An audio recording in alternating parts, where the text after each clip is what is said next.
अंदर वो करवा दे।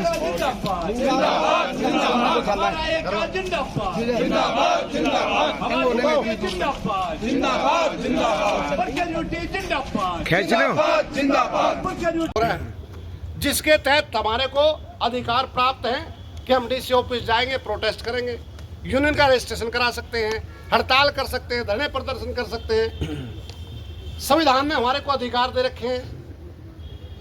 ट्रेड यूनियन एक्ट 1926 में बन गया, 47 में देश आज़ाद हो गया, 50 में संविधान लागू हो गया। उसमें भी हमारे को ये आज़ादी है कि पीसफुल शांतिपूर्वक तरीके से अपनी जो मांगे हैं उसको लेकर के हम प्रदर्शन, धरने, हड़ताल तक कर सकते हैं। लेकिन अब उन लेबर लॉज को 10-12 ही बचे हैं, उनको सबको खत्म कर दिया और 4 लेबर कोड बना दिए। उससे क्या होगा मालूम है? हम मई दिवस मनाएंगे ना अभी, उसकी प्रमुख मांग थी 8 घंटे काम, 8 घंटे आराम, 8 घंटे समाज के काम। अब उसको बदल रहे हैं, 8 की बजाय 12 घंटे काम, 6 घंटे बाद में आधा घंटे का आराम, 2 शिफ्ट होंगी 12-12 घंटे की। नंबर 1। नंबर 2, यूनियन का जो रजिस्ट्रेशन है उसको कभी भी जो रजिस्ट्रार है वो उसको रद्द कर सकता है। अगर नई यूनियन रजिस्ट्रेशन करानी है तो उसको पूरा अधिकार होगा, वो करे या ना करे, पूरे फॉर्मेलिटी करने के बाद उसको पूरा अधिकार होगा। अब मान लीजिए कोई हमारी मांग सरकार, जैसे हरियाणा सरकार है, केंद्र सरकार है, या कारखाने के कोई मालिक है, कर्मचारियों की मांगों को सुने नहीं वो, तो क्या करते हैं? लास्ट में जाकर के हम हड़ताल करते हैं। जिस दिन हड़ताल का नोटिस जाएगा, ट्रेड यूनियन एक्ट में 15 दिन पहले हड़ताल का नोटिस जाएगा और उसमें प्रोविजन कर दिया, जो नए कानून बनाए हैं, कि जिस दिन हड़ताल का नोटिस जाएगा, हड़ताल की तारीख से पहले बातचीत की प्रक्रिया शुरू हो जाएगी और जब तक बातचीत, अंतिम बातचीत टूटे ना, बंद ना हो, जब तक हड़ताल नहीं कर सकते। समझो, हड़ताल का नोटिस दिया कि हम 20 मई की हड़ताल करेंगे, नोटिस देते ही बुला लें सरकार, आओ बात करो। गए, चाय वाय पिला दी, क्या भाई आज तो समय नहीं है, 6 महीने बाद की तारीख, एक चिट्ठी और दे दी, 6 महीने बाद बात करेंगे। तुम कहोगे अच्छा यार, 6 महीने क्या मतलब है? समय नहीं है, आप संयम बरतोगे, 6 महीने का इंतजार करोगे। 6 महीने की वाली जो मीटिंग होगी उसमें भी कोई बात नहीं, 6 महीने की और डेट दे दी। आपके कर्मचारी क्या कहेंगे? क्या मजाक है, करो हड़ताल। नेता बिक गए, सरकार की भाषा बोल रहे हैं, आदि आदि। तो तय समा करके क्या करेंगे? करो हड़ताल, हड़ताल कर दीजिए। उसमें लिखा हुआ है कि अगर बातचीत, अंतिम बातचीत से पहले अगर हड़ताल की जाएगी तो वो गैर कानूनी होगी और गैर कानूनी हड़ताल करने पर 6 साल की कैद और जुर्माने का प्रोविजन है। और किसको है? अब इस चिट्ठी पर दस्तखत किसने कर रखे हैं? प्रधान सेक्रेटरी ने कर रखे हैं। तुम सोच रहे हो जेल सजा हो जाए, इनको ही हो जाएगी? नहीं, जो मेंबर है जिसका पर्ची काट रखी है उनको भी होगी, तुम्हारे को भी होगी। गैली ले आएंगे जी आपके। हाँ, अब आप समझ लीजिए कि कोई हड़ताल करने को तैयार होगा?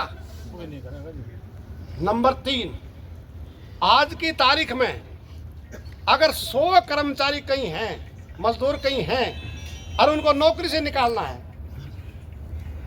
या कोई वर्कशॉप है या कारखाना है उसको बंद करना है, तो लेबर डिपार्टमेंट की परमिशन लेनी पड़ेगी सरकार की कि हम इनको छटनी क्यों कर रहे हैं। और छटनी करने का और लगाने का भी कानून है, ये कारपोरेशन वाले बैठे हैं, पता है। उसका भी ये है कि जो अगर नौकरी से निकालना है तो जो लास्ट में आया है वो जाएगा, और अगर दोबारा से चलती है तो वो वापस आएगा।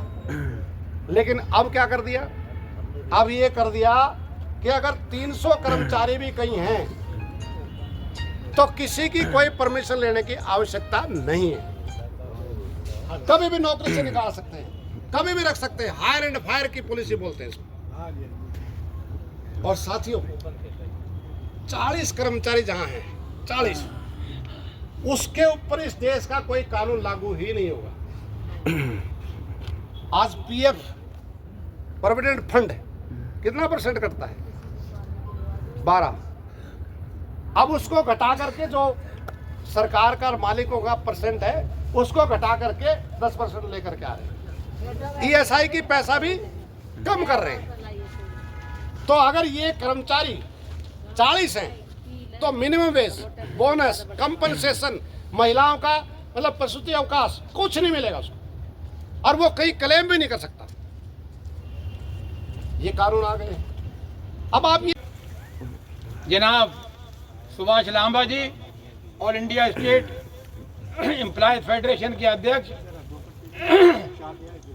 बहन आदा शर्मा जी, स्टेट की वाइस प्रेसिडेंट और कोऑर्डिनेटर, सरदार अपने बांगा साहब, और मंच पर बैठे हुए सभी कर्मचारी साथियों।